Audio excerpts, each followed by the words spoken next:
Dekalb, Lee, and Ogle.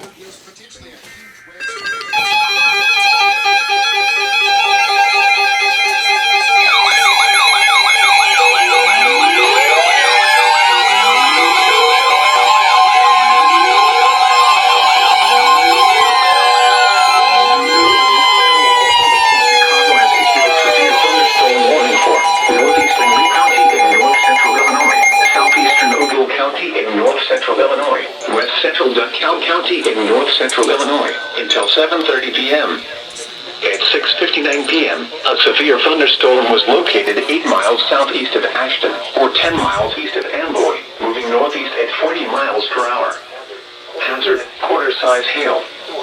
Source, radar indicated. Impact, damage to vehicles is expected. That one right there. Locations impacted include Rochelle, Hillcrest, Lee, and Stewart.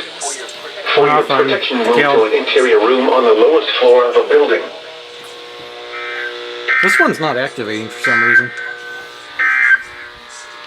A severe thunderstorm warning remains in effect until 7:30 p.m. for eastern Joseph's and northwestern Stevenson counties.